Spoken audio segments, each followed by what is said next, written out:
Мені бұрыннан қарап жүрген оқырмандар менде осындай хит таблица бар екенін біледі. Бұл хит таблица отбасы банкқа арналған. Отбасы банктан үйдің бағасы 50% ай сайынғы төлемі көрініп тұр. Енді дәл осындай бағдарлама басқа да банкте шықты, иә, кешеден бастап. Міне осы жаңадан мен таблица жасадым. Бұл жаңа ипотека. Енді қараңыздаршы, салыстырып көрейікші, 20 миллионның үйін салыстырып көрейік. 10 миллиондарыңыз бар. Отбасы банкта 6 ай күтіп барып аласыңдар. Айына 19798, бірақ ол 8 жылға болады. Ал енді басқа БЦК банкте сіз 20 миллиондық үйді 10 миллионды салып, ешқандай күтпей бірден ала бересіз, 15 жылға аласыз, межелеп, айына 127.542 теңге шығады.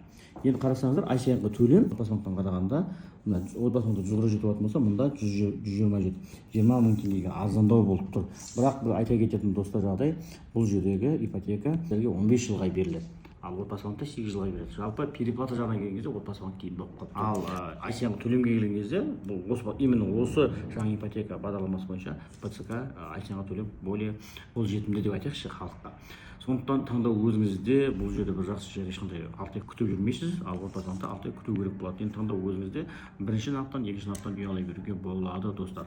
Енді осы мен тек 20 миллион ғана көрсеттім, басқа сумма қаншадан шығатын деген сияқты осы таблицаны алу үшін, ол үшін сіз берекеге тіркелу болуыңыз керек, және өз шаңырағым ипотекалық компаниясында тіркелу болып, сол өз шаңырағым компаниясының жеке дайрегіне жазсаңыз, менің көмекшілерім сізге осы таблицаны жіберетін болады.